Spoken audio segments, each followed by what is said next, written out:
네, 발표 의뢰 받았을 때요. 지금 앞선 발표들에서 이제 어떤, 그러니까 지금 오늘 다시 발표하시는 분들은 어떤 걸 하는지 몰랐고, 그 앞선 다른 주제로 전시 학술 대회 할 때 저처럼 작업하는 사람, 저는 이제 참고로 지금 저희가 활동을 하고 있는데 대학원에서 좀 수석을 몰랐습니다. 그래서 좀 작업하는 사람들을 부르면 보통은 작업을 뭘 하는지를 이제 발표들을 많이 하셨는데, 사실 요새 시대가 워낙 좋다 보니까 작업하는 과정은 유튜브 같은 걸 훨씬 더 잘 보실 수 있어서 그 과정으로 바로 영상으로 볼 수 있는 거를 사진 보면서 설명하는 것이 썩 적합하지 않다는 생각이 들었습니다. 그래서 주제가 저도 톡이라고 적으면서 약간 신경이 쓰이긴 했는데요.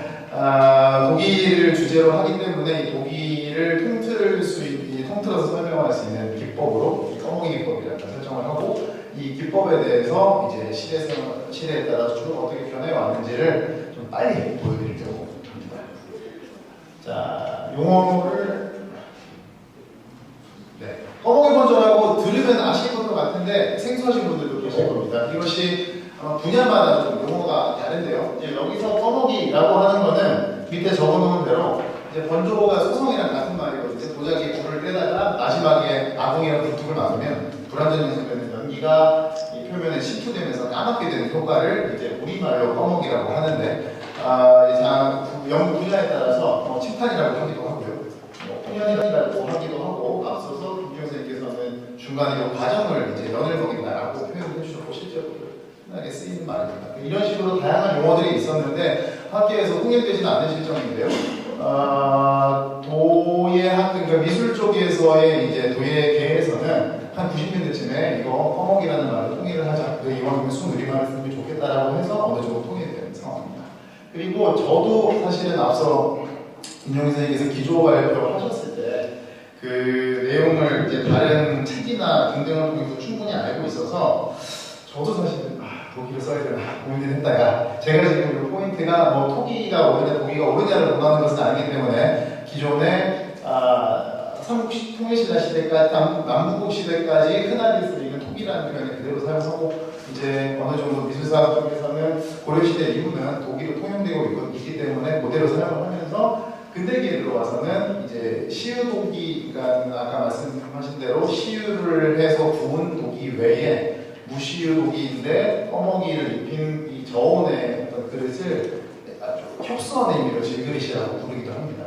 그래서 기존에 있는 용어를 그대로 사용하도록 하겠습니다.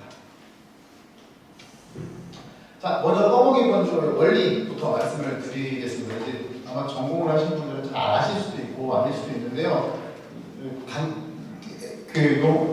분자나 원소가 나와서 어려워 보이실 것 같지만 사실 하나도 그렇지 않습니다. 자, 저희가 그 지각 그리고 흙에는 철분이 굉장히 많이 들어있고요. 여러분들이 밖에서 철로 된 것들이 녹슨걸 보시면 대개는 빨간색이 있습니다. 그런 경우에는 철이 이제 산소랑 충분히 결합한 상태로 산소나 이철의 상태로 존재하게 되는데, 그러면은 정확한 건 아닌데 경향상 붉은색이 나온다고 아시면 됩니다. 그런데 이제 한 900도까지는 산소 양과 무관하게 이 산소랑 결합된 상태로 이 철분이 유지가 되는데요. 한 900도, 이것도 대략적인 수치입니다. 900도가 정도 넘어가게 되면은 그때부터 이제 화학적인 변화가 일어나고, 그럴 때 가만 내부에 산소가 좀 모자라게 돼요. 이를테면 산소가 적게 들어가거나 아니면은 연료가 많이 들어가게 되면은 탄소나 이산화탄소가 생기면서 이 철분이랑 결합되어 있는 산소를 이제 뺏어가면서 삼산화 이철이 일산화철이라고 하는 걸로 환원되거든요. 삼산화 이철도 있는데요. 그런 식으로 환원되면 도식적인 설명인데 빨간색이었던 철의 색깔이 까만색으로 바뀝니다.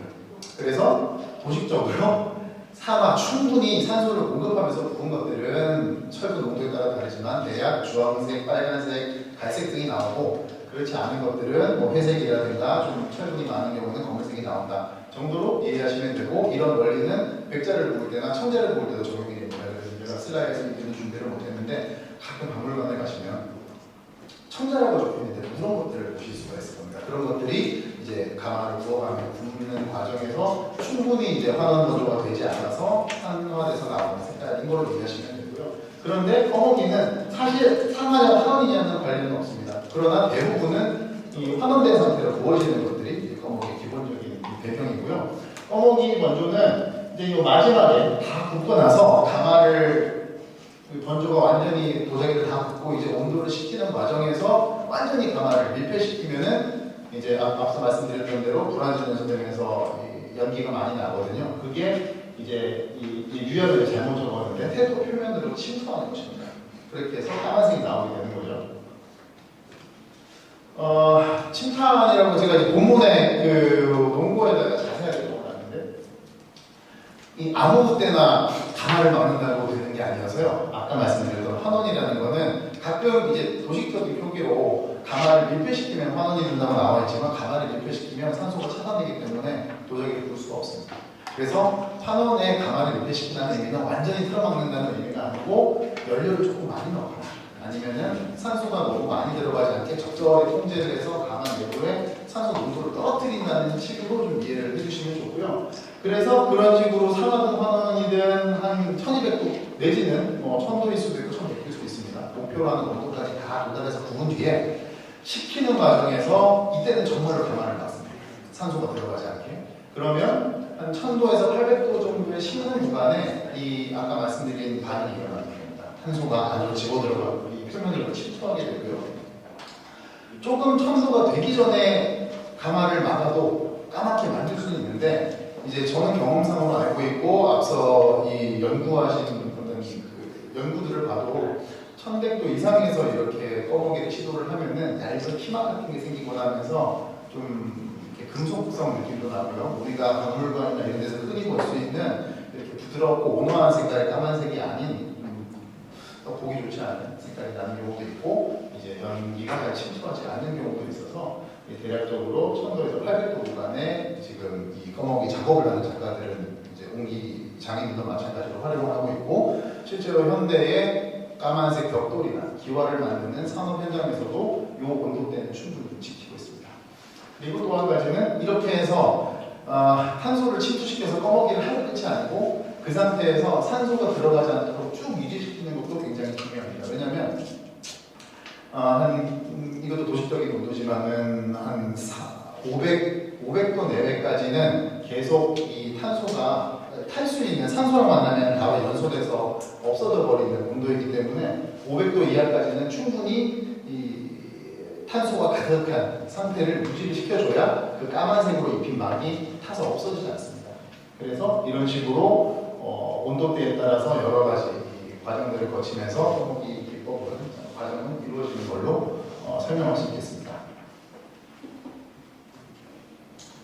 그런데 이따가 좀 휴술을 해야 돼서 왔다 갔다 하기 힘들어서 지금 먼저 설명을 드리지만 앞서서도 자연유에 대해서 이제 유명인들께서 설명하는 부분이 있어요. 아까도 설명하셨지만 나무재, 그러니까 우리는 지금 현대 근현대기에 접어들기 전까지는 대부분 중국 같은 경우는 석탄도 썼습니다만은 한반도에서는 나무를 주로 이용했고 나무를 태우면 나무에서 재가 날아다니면서 가마 안에서 이 제2만 기물에 달아줬습니다. 나무의 주된 어떤 성분들은 본문에도 적어놨습니다만은 알칼리계 혹은 알칼리토계의 원소들이고 그런 것들은 흙 속에 있는 규소랑 만나서 규소가 유리의 원료인 것을 다들 아시잖아요. 그래서 그 규소인 유리를 뭐 붕소로 녹이든가 나무로 녹이든가 하는 것들이 유리의 원료인데 마찬가지로 나무재가 이 흙 속에 많이 포함되어 있는 규소 혹은 아까 말씀하셨던 장석도 규소와 여러 가지 그 다른 물질들의 혼합체 같은 것들입니다.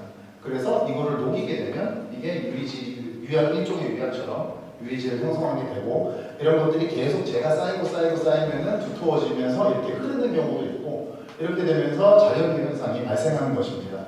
그런데 이제 여기서 설명을 드리는 이유는 자연유인데도 까맣게 보이는 경우가 있거든요. 그래서 실제로 육안으로 이게 자연유여서 까만지 혹은 까만색 유약을 받아서 까만지 물론 아주 전문가들은 분석할 수 있습니다만은 정확하게 좀 파악하기 어려운 경우도 있는데 그거는 자연유 면에 탄소가 침투해서가 아니고 앞서 말씀드린 대로 자연유가 생성된 그 유약면 밑에 있는 철분이 앞서 말씀드린 바와 같이 똑같이 환원된 철이어서 까만색으로 나타나기 때문에 그런 겁니다. 그래서 일부 태토에 있는 철이 자연유랑 만나면서 자연유로 형성된 층에 녹아들면서 또 까만색을 배가하기도 하고요. 다만 이것도 좀 도식적인 설명인 게 나무의 종류에 따라서 이 자연이 형성된 면이 까맣지가 않고 노랗게 나오는 경우가 있습니다. 그거는 이제 나무 재성분의 뭐 칼슘이라든가 이제 다른 원소들 이 비율이 어떤지에 대해서 좀 다르기 때문에 이제 이런 경향성을 보인다 정도로 이해하시면 되겠습니다. 어쨌든 결과적으로는 표면에 시유를 했든 안 했든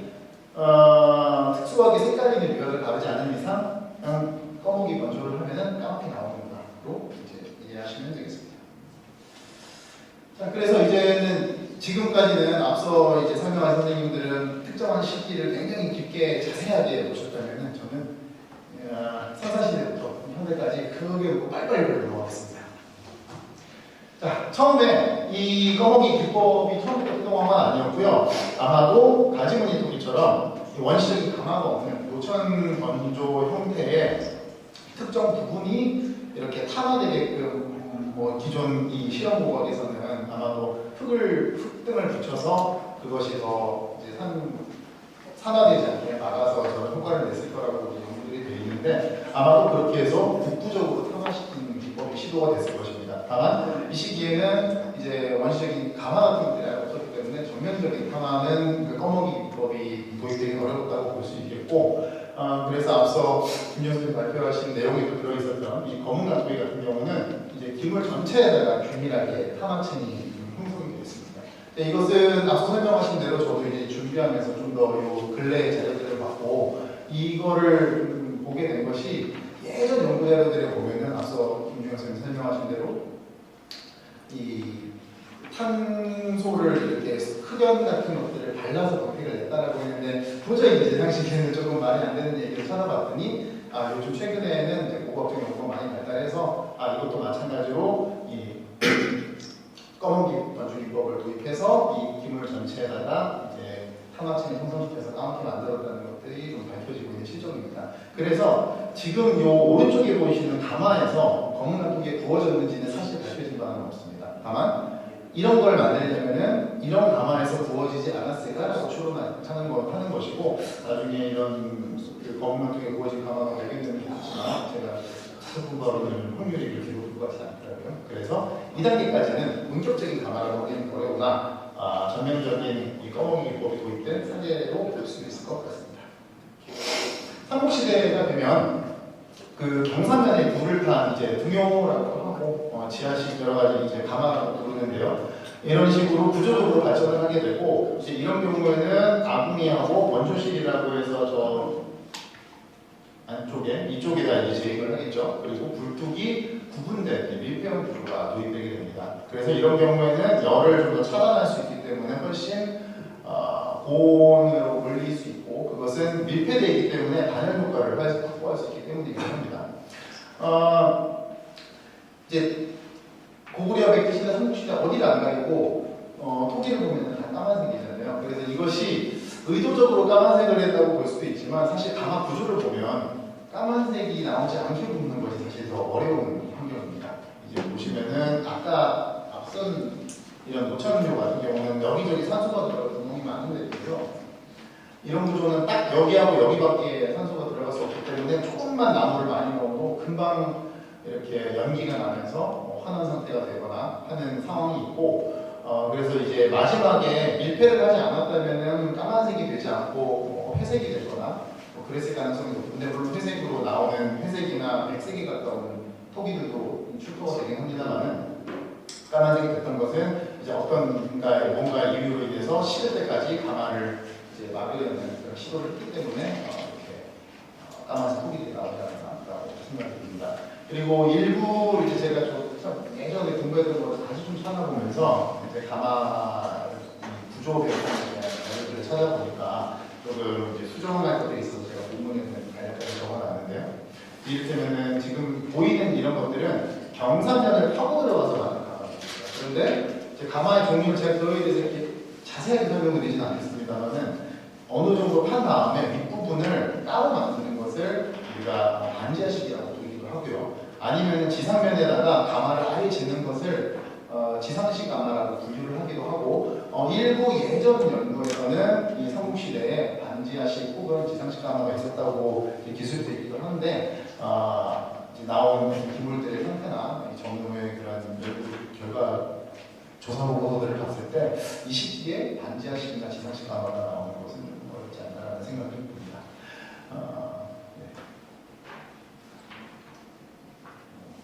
그래서 보시는 바와 같이 뭐 어느 나라를 가리지 않고 이런 식으로 까만색이 이제 뭐 톤이나 이런 것들이 다르다면은 유일하게 만들어졌던 것들을 알 수 있습니다. 자, 이제 남국시대 넘어갈 텐데요. 남국시대는 두 개만 있는데 아까 앞서서 윤석열께서 설명을 충분히 하셨기 때문에 고령 진중리 가마가 이제 조금 앞선 시기의 가마이고 이거는 지하식 가마라고 저는 보고 있고 발굴조사 보고서 등에는 이제 반지하식 그러니까 이 반종류를 타고 이 부분을 따로 덮어서 가마를 만들었다고 돼 있으나 앞서 설명드린 것과 같은 이유로 이것은 조금 신뢰하기가 어렵다고 생각합니다. 나온 것들은 아까 많이 보셨죠? 그래서 이렇게 반짝반짝한 부분은 아마도 자연류가 재량 흙이 결합돼서 자연류가 형성된 부분이 아닌가 생각하고 있습니다.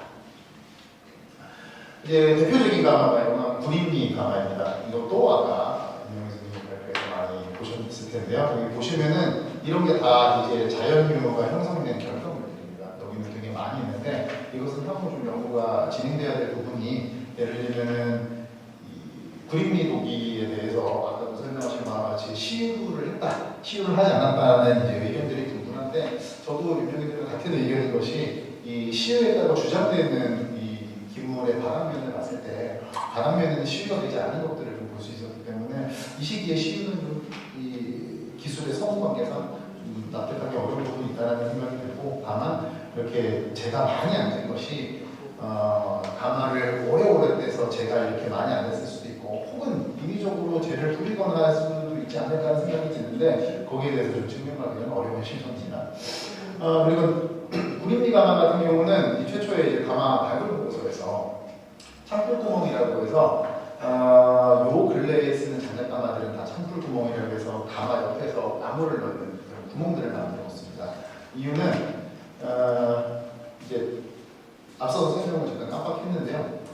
그 옆에 창풀구멍이라고 해서 앞쪽에 아궁이에서 발생한 열을 계속 뒤로 같이 보완해서 넘겨주는 장치가 있지 않으면 실상 아궁이에서만 불을 떼야 되고 이런 경우에 불을 이제 나무를 태워서 온도를 올릴 수 있는 것은 대략적으로 저는 8m 정도가 한계라고 보고 있습니다. 실제로 학부 시절에 좀 실험도 여러 번 해봤는데요. 8m 이상이 넘어가면 거기서 무슨 물론 나무의 종류에 따라서 다를 수 있으나 8m 이상 넘어갈 때는 별로 아무리 불을 오래 뗀다 한들 이 기물을 익히는 것에 큰 영향이 없는 것을 확인했고 실제로 앞서 시대 가마들도 길어봐야 10m를 넘는 것들이 거의 없습니다. 일부 10m가 넘어가는 가마가 있다고 발견한 것들 중에 제가 확인해 보니까 발굴조사 보고서에 표기된 것은 잘못 적은 것도 있었고 혹은 좀 조심스러운 말씀이지만은 당시에 발굴조사를 할 때 조금 오기제를 하는 부분도 있을 수 있지 않을까라는 생각을 넣어봤습니다.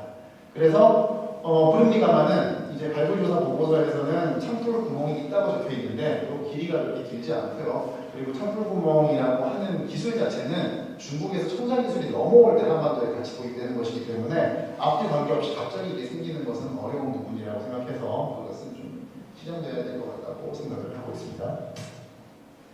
고려시대 넘어가면 앞선 남북시대하고 큰 차이는 없습니다. 그런데 고려시대 가마의 특징은 가마의 형식 분류가 어렵다. 그러니까 특징이 잡히지 않는 것이 고려시대 가마의 특징이라고 하겠습니다.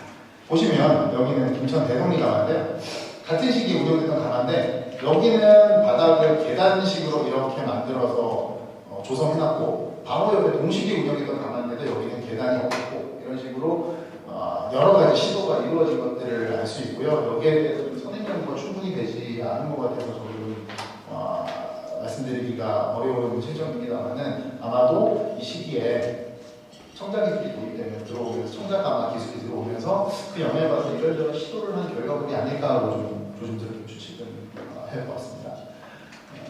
그래서 이 시기에는 그러니까 고려 시대가 되기 전까지는 사실 자기라고 할 만한 것이 이제 한반도에 없었기 때문에 그 도기가 모든 이 도자 생산품의 어떤 총체였다면 이 시기가 되면은 청자가 개발이 되면서 이제 도기는 도기의 길을 걷게 되고 자기는 청자부터 해서 자기의 길을 걷게 됩니다.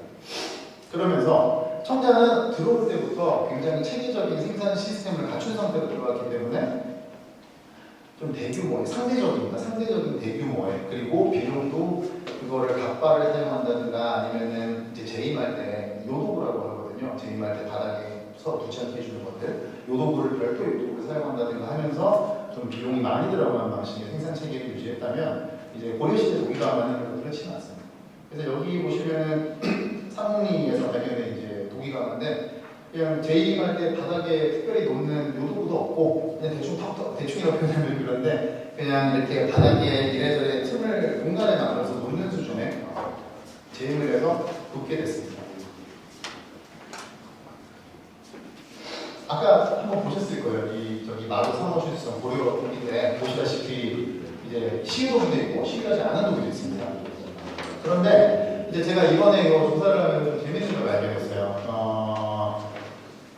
보시면 이렇게 까만색으로 시유된 도기들을 보실 수 있을 겁니다. 그래서 처음에 봤을 때는 저도 이런 유약도 쓰고 까만색으로 좀 까만색이 나게 하는 유약을 따로 만들어서 썼나라고 저도 그렇게 생각을 했다가 한 재작년인가 이제 고종과학 쪽에서 연구가 나온 거를 이번에 좀 찾아보니 이제 고종과학 연구자들이 이런 비슷한 파편을 성분 분석을 했습니다. 그랬는데 일반적으로 별다르게 그 건조 과정에서 특수한 어떤 기술을 쓰지 않은 상태로 까만색이 나오려면 유약 내부에 물론 세부적인 조성은 좀 차이가 있겠습니다만 평균적으로는 한 8% 이상의 철분이 포함되어야 그 철분이 과포화되면서 까만색이 나오거든요. 그런데 결과물을 보니까 한 3%에서 최대 많아봐야 5%밖에 철분이 없었다는 결과를 얻을 수 있었고, 그래서 이제 제가 추정컨대 아마도 식기 전까지 꾸준히 환원된 상태, 그러니까 그 가마 내부에 그 타다 남은 나무라든가 이런 숯들이 남아서 계속 식을 때까지 이 환원 상태를 유지했기 때문에 이 철분이 산화되지 않아서 까맣게 나오지 않았을까 하고 가설을 한번 세워보았습니다. 그래서 예를 들면은 이런 이 시유도기들 같은 경우는 조금 갈색이나 이 올리브색 같은 거를 띄고 있지 않습니까? 이제 이런 경우는 환원 상태로 예를 들면 청자처럼 환원 상태로 쭉 구웠다가 가마가 다 끝나고 식으면서 산화되는 과정을 겪을 수 있거든요. 그런 과정에서 식는 과정에서 냉각 과정에서 산화가 되면은 이 올리브색이나 갈색이 나오기도 합니다. 그런데 끝까지 까만색이 됐다는 것은 아마도 좀 그런 변조 기법을 썼기 때문이 아닐까라고 생각이 되고, 또 한 가지는 시대 때는 앞서 말씀드린 대로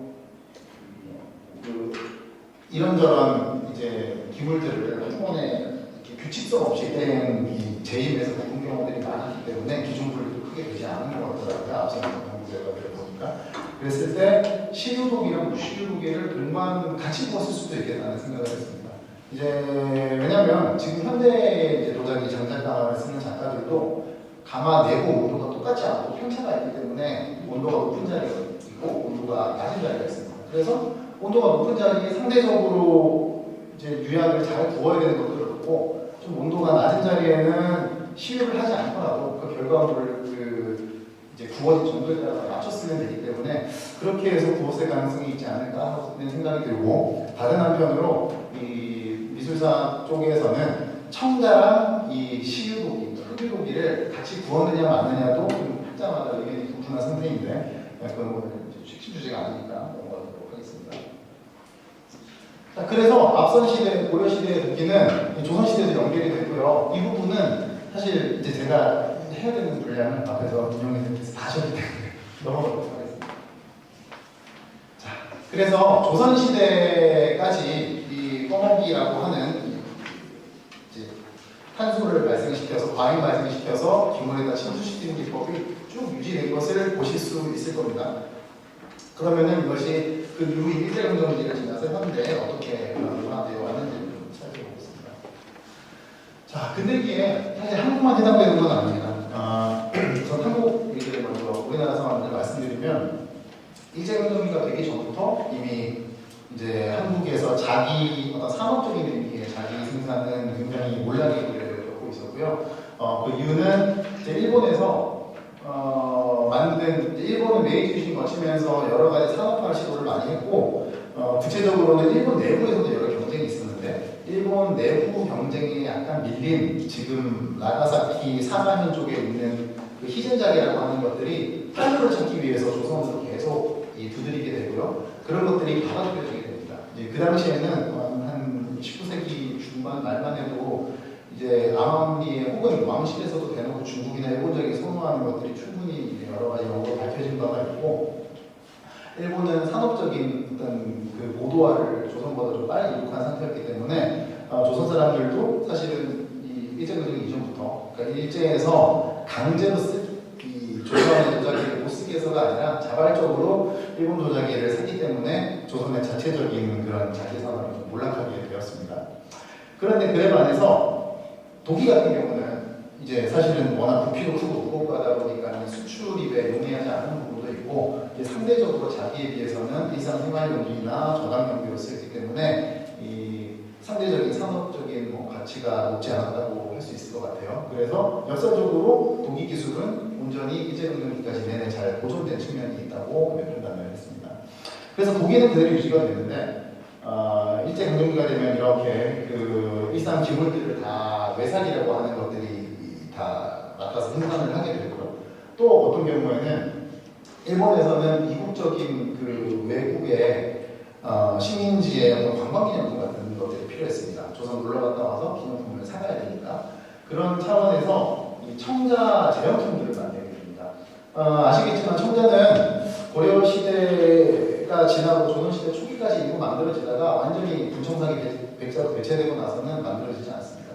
그런데 일제강점기 전후로 좀 도굴 같은 것들을 통해서 고려시대 돈묘에서 청자들을 이렇게 도굴하게 되면서 발굴 도굴하게 되면서 이런 청자가 있다는 걸 알게 되고, 일본에는 청자라는 건 없었던 거기 때문에 그래서 도굴품으로 엄청나게 일본에 팔려 나갔는데 이게 수요를 감당하지 못했습니다. 그래서 일제강점기에 그 조선총독부요 시험소라든가 아니면 일본에서 도자기를 이제 도자 산업체를 경영하고 있던 일본인 전문가들이 넘어와서 이런 식으로 청자 복제품을 만들어서 이런 제형품들을 만들어서 팔리게 됩니다. 갑자기 치는데 넘어갔는데 제가 말씀을 좀 더 드려야 될 것 같습니다. 그래서 해방이 되고 나서 이제 한국에서는 앞서 말씀드렸던 이런 방식의 그 전통 도자 제형품 시장은 완전히 멈춰버리게 되고요. 이제 외사기가 담당하고 있던 것들도 이제 그 적산 산업을 인수한 조선인 자본가들에 의해서 다시 이제 국산의 어떤 도자기들이 생산이 되게 됩니다. 독일은 여전히 계속 저장용기로만 남아 있었는데 이 과정은 한국전 6.25 전쟁을 거치면서 더 극대화가 되는 것이 전쟁 이후에 워낙 확대가 됐기 때문에 그 필요한 용기들을 이제 조달하는 수요가 어마어마하게 늘어나서 실제로 한국전쟁 이후에 이 옹기라고 일컬어지는 독일 산업은 굉장히 성행하게 됩니다. 그런데 한 70년대 초반, 60년대 후반쯤부터는 양철이나 아니면 고무, 플라스틱은 조금 이른 것 같지만 그런 다양한 물건들이 다른 소재로 된 용품들이 나오면서 기존의 이제 독일 산업, 옹기죠가 산업적으로 굉장히 힘들어지는 상황에 처합니다. 그런 상황에 처해지면서 경쟁이 강화되는 것이 한 가지 요인이 있고, 또 한 가지 요인은 이제 70년대 박정희 정부에서 경주를 개발하면서 불국사도 정비하고 고문단지도 정비하고 하면서 거기에 맞는 관광기념품이 사실 필요했던 것들입니다. 그래서 주체가 박정희 정부냐 조선총독부냐에 따라 다를 뿐이지 사실 이런 과거에 이미 없어진 유물을 현대에 끌고 와서 이렇게 복원활동, 재현활동을 하면서 관광상품화하는 것은 사실은 한국만의 일은 아니고 일본이나 전 세계를 통틀어서 크게 있는 일입니다. 그래서 이런 것들을 주도하게 된 사람이 경주인근의 옹기장들입니다. 경주인근의 옹기장들은 처음에는 옹기 작업을 했던 분들이고요. 근데 이런 분들이 옹기 기술을 바탕으로 요 토기를 신라 토기라는 걸 만들어보자 하면서 여러 가지 도전을 하게 되고, 그 과정에서 흡 실험이라든가 그리고 가마를 불뜨는 방법이 당시 경주에는 앞서 설명드린 꺼먹이라고 하는 가마를 막아서 탄소를 침투시키는 비법을 이제 알지 못하던 분들이었습니다. 경주하고 경상도 그리고 전남 쪽의 요 일대에는 미소각종 연구를 찾아보니 이미 이 시기만 해도 이렇게 꺼먹이 기법이 좀 없어졌고 중부나 아니면 북부 지방에 남아 있었다고 해요. 그래서 일본 이 신라토기 재현 활동에 뛰어든 옹기장님들은 타 지역에 가서 이 꺼먹이 기법을 배워오거나 혹은 기와 공장에 가서 기와 같은 와전류는 계속 꺼먹이 기법을 유지해왔기 때문에 거기 가서 이 기법을 배워와서 본인들의 이제 가마에다가 적용을 시켜서 가마도 이런 것들을 좀 더 효율적으로 만들 수 있게끔 개량을 하고 이제 흙도 기존의 온기보다는 조금 더 높은 온도의 온도가 필요했다고 합니다. 왜냐하면 이 형태에 따라서 같은 온도에 구워도 형태에 따라서 잘 이렇게 무너지는 형태가 있는가 하면 좀 좌지우지되는 부분들이 있어서 특히나 이제 신라토기처럼 이렇게 장식성이 많은 것들은 너무 높은 온도에서 이 형태가 흐트러지는 상품성을 있기 때문에 조금 더 온도를 높이면서 이런 신라토기 질감을 잘 유지할 수 있도록 여러 가지 흑실험들이 70년대에 진행되었던 것을 알 수 있습니다. 그러나 이때까지 볼수 있습니다. 그리고 비슷한 시기인데요. 68년, 70년도쯤에 무형문화재 제도가 한국에 도입이 되는데 아시겠지만 무형문화재 제도에는 여러 가지 세부 기능 종목이 있고 그 중에서 옹기 종목이라고 하는 것이 이제 80년대 후반, 90년대 초반에 도입되게 됩니다. 그 와중에 우리가 옹기라고 하면은 머릿속에 바로 떠오르시는 그 한갈색의 시유를 한 이 고기 외에도 다른 세부적인 옹기라고 불리는 그 분류 체계 내에서도 뭐 오지 그릇이라든가 진그릇이라든가 다양한 것들이 있는데 그 중에서 좀 특이한 형태의 옹기가 재현되게 됩니다. 재현이라고 하기에는 시기가 너무 짧아서 저도 적절한 단어를 어떻게 사용해야 될지 모르겠는데요. 이게 바로 이제 프레독이라고 하는 겁니다. 프레독이 뭐냐면은 이건 전 세계에 없는 한국만 있는 특이한 이 기법이에요. 소금류라 그래서 이것도 원래 독일 그 라인강 인근에서 개발된 기법입니다. 뭐냐면은 아까 자연유연상이랑 비슷한데 장작가마에서 막 불을 떼다가 가마 안에다가 소금을 넣으면 소금이 기화돼요. 기화되면서 소금이 염화 나트륨이잖아요. 그래서 염소는 그냥 가스가 돼서 날아가 버리고 나트륨이 남아서 이 흙에 이제 자연유연상을 붙는 겁니다. 그래서 나트륨이 흙에 있는 규소를 녹여서 아까 설명드렸던 자연유와 마찬가지로 이 유면을 형성을 하게 되고 이제 그런 거 자체가 독일에 있었던 독일과 그 인근 지역에 있었던 소금류 기법인데 이것이 메이지 시대 일본에 독일 기술자들이 이제 벽돌 제조하는 기법을 전수해 주면서 같이 들어오게 되고 이것이 다시 일제강점기에 그 한강 하류 그러니까 김포, 영등포 이런 쪽에 토관이나 벽돌 공장들이 되게 많았었는데 이제 옹기 공장들도 있었고요. 그런 쪽에 이 기법이 도입되게 되면서 기존에 거기서 행해지던 꺼먹이 건조랑 결합하게 됩니다. 그래서 유럽에서 남편없이 유럽에서 온 기법인데 일제강점기에 우리나라에 계속 있었던 꺼먹이 건조 기법이랑 결합해서 그 이전의 꺼먹이 건조라고 말씀드린 것들은 상대적으로 좀 온도가 낮은 어떤 기물들이었다면 프레독이는 1100도 이상 어떤 경우에는 1200도도 넘어서 일반적인 자기와 다를 바 없는 정도의 온도로 구워지는 것들도 나올 정도로 이런 기물들이 잠깐 만들어진 적이 있습니다. 근데 만들어졌다가 이게 메인 주력 어떤 생산품이 아니었기 때문에 수량도 많지 않고 그랬는데요. 이것을 이제 90년대 한 초중반쯤에 그 서울 중랑구 신계동에 있던 그 배우석 선생님이라는 장인분이 그런 이걸 내가 복원해 보겠다 하셔서 그 기법을 좀 다시 찾아보고 복원을 해서 프레독이 기법을 기술을 복원하고 서울특별시 무형문화재로 지정하게 됩니다. 이것도 앞서 그 신라토기 재현을 본 것과 마찬가지로 없어졌던 것들을 다시 근대적으로 여러 가지 이유에 의해서 이제 다시 복원한 사례라고 볼 수 있겠죠. 그래서 이제 마지막 단계는 이제 이런 기술들이 지금 현대 작가들이 어떻게 사용되고 있는지 좀 보여드리려고 하는데요. 여기서 기존 각 지역마다 있는 무형문화재 옹기장들의 어떤 꺼먹이 기법을 사용한 어떤 작품들에 대해서는 생략했습니다. 그것은 꾸준히 내려왔던 앞서 보여드렸던 세부적인 형태는 조금 다를 수 있으나 조선시대에서 쭉 내려오는 어떤 형태와 기능 용도에서 크게 벗어나지 않았기 때문에 그거는 그거대로 이제 무형문화유산을 보존하는 측면에서 쭉 유지되는 것이고 여기서는 좀 응용하는 사례들만 좀 살펴보고 발표를 마무리하려고 합니다. 근데 장석현 작가는 이제 프리 기법이라고 아까 말씀드렸던 대로 소금을 넣고 나무재를 막 앉혀서 효과를 내는 거예요. 유약을 안 바르고도 다양한 색깔을 기물에 표현할 수 있기 때문에 현대적으로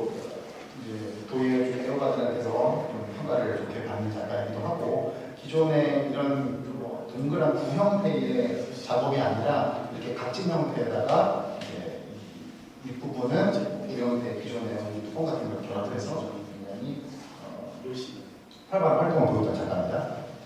그리고 이제 정영학 작가는 그 경기도 여주에 가까운 미용문화재 오기장 선생님의 이제 며느리세요. 원래 도예과를 나와서 어떻게 하다가 이제 그 대구로 시집을 가게 돼서 거기서 이제 풀에도기 기법을 좀 배우신 다음에 뭐 이런 그릇 형태의 작업도 하지만 이제 그것을 이런 불상이라든가 뭐 나한산 같은 것들을 만들어서 실제로 요즘 마침 이제 젊은 세대들이 이 불상 같은 것들을 굳이 불교가 아니어도 이렇게 환호하면서 구입하는 경우들이 많다고 해요. 그래서 이런 식으로 활용하는 경우가 많습니다.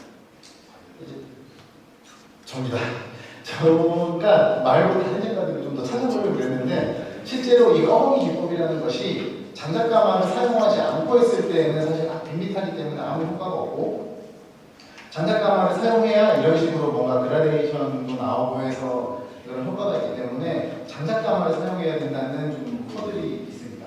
그걸 넘어서 다시 가마를 밀폐시켜서 탄소를 침투하는 기법 같은 것들이 구현해야 되기 때문에 조금 기술적인 난이도가 있어서 하는 작가들이 많지는 않은 실정이고 실제로 이 꺼먹이 기법으로 이제 기물을 부으면 연기가 엄청 많이 나서 이제 인근에 이웃들이 있으면 민원 때문에 사실 작업을 하기가 힘듭니다. 다행히 저는 이제 좋은 이웃들을 만나고 제가 이제 계절 바뀔 때마다 과일을 한 잔씩 보내드리기 때문에 저는 안전하게 작업하고 있습니다. 그래서 제 것만 조금 보여드리고 마무리해드릴게요. 이제 처음에는 이 꺼먹이 작업을 시작하게 된 게 학부 시절에 수업에서 배우긴 배웠는데 한동안은 이 작업을 하지 않았습니다. 그러다가 2021년에 국립중앙박물관에서 가야토기를 가지고 주제전을 한번 할 때 관련된 좀 상품을 개발해달라는 의뢰를 받아서 다시 좀 토기를 살펴보게 됐고 그때 개발한 게 이겁니다. 이게 지금 제가 비교할 수 있는 인물을 보여드려서 아시는데요. 국립중앙박물관 가시면 가야관에 사슴이 붙은 토끼가 있습니다. 구멍 뚫린 토끼가. 거기에 있는 사슴 보고 컵으로 만들어야지 하고 만들었고 그래서 거북이도 만들고 요 양머리는 백제시대의 그 불묘에서 나오는 중국 이제 남조에서 나오는 양머리 청자들이 있어요. 그 청자를 그냥 꺼먹이로 만들어서 붙인 겁니다. 그래서 이런 식으로 뿔자님들도 만들었고요. 이것도 마찬가지로 개수호라고 해서 닭 모양 머리 병인데 똑같이 인물이랑 똑같은 형태는 아닙니다. 그런데 이것도 우리나라에서 토끼나 독일로 만들어진 적은 없고 이것도 중국에서 수입하는 건데 수입해서 백제 들어왔으면은 나도 좀 우리나라 거에 음식으로 만들어도 되지 않을까라고 생각을 해서 이런 식으로 좀 변형해서 만들어봤고 실제로 이런 여기서 물이 나오게 만들어서 차독으로 잘 쓰고 있는 것들입니다. 중국에서는 이렇게 유연을 안 바르는 게 아니고 흑유를 바르든가 아니면은 보통은 흑유나 천자유를 발라서 중국 남쪽에서 만들어지는 것들이 있고 요거는 이제 자라병을 보통은 얼굴이 붙은 자라병이 아니고 자라 형태여서 자라병이라고 부르는데 자라병이니까 자라처럼 만들어야지 하고 만든 것들이 이제 이런 것들입니다. 저는 이제 토끼 작업을 하면서 제일 어려웠던 점이 이게 실질적으로 용도가 거칠고 방수는 제가 되게 잘 구웠는데요. 거칠거칠하기 때문에 집에서 밥그릇 붓그릇으로 쓸 수가 없어서 다른 용도를 고민하다가 오히려 물이 안 새지만 시유를 안 하는 덕분에 이 내부의 다른 유약을 다른 그릇들보다는 공기가 좀 잘 통하는 상태에 있어서 화병으로 쓰면 좋겠다 싶어서 그대로 이제 가야나 신라토기에 있는 것들을 이제 어떤 걸 구체적으로 봤냐고 물어보시면 제가 답하기는 어려운데 그런 식으로 참고해서 이런 식으로 만들었고 여기 포실골에서 엄청 풀어봤습니다. 마지막으로 이제 이것도 다 유물이 있는 겁니다. 이거는 고구려 집 모양 토기 찾으면 바로 나오는 유물이고요. 이거는 이제 신라시대 그 집 모양 골호에서 유골함으로 쓰던 골로에서 나온 겁니다. 근데 이거 실제로 쓰던 건데 요즘 이제 골로들이 납골당 가면은 다 하얀색으로 천편일률적인 게 있어서 옛날 방식으로 납골함을 만들면 좋겠다 싶어서 최근에 작업했던 것들입니다. 그래서 이런 식으로 이제 저는 그 우리나라의 꺼먹이 도기의 전통에 대한 사명감이 있는 건 아니고 아무도 그걸 주제로 작업을 하지 않았기 때문에 마침 또 작업을 아무도 안 하는 작업을 하면 저도 좀 재밌게 할 수 있어서 이런 작업들을 계속 진행해 오고 있습니다. 그리고 다른 독립 작가들한테도 우리가 기존의 청자, 백자, 불청사기 외에도 다양한 우리나라의 여러 가지 전통 도자 유물들이 있으니 그런 것들을 주제로 좀 작업을 아주 많이 공연하는 편입니다. 이런 방식으로 하다 보면은 뭔가 이 전통의 다시 우리 전통 유물을 일상으로 끌어들여서 좀 현대화시킬 수 있는 방법이 있지 않을까 그런 고민을 하고 있습니다. 여기까지 마치겠습니다. 감사합니다.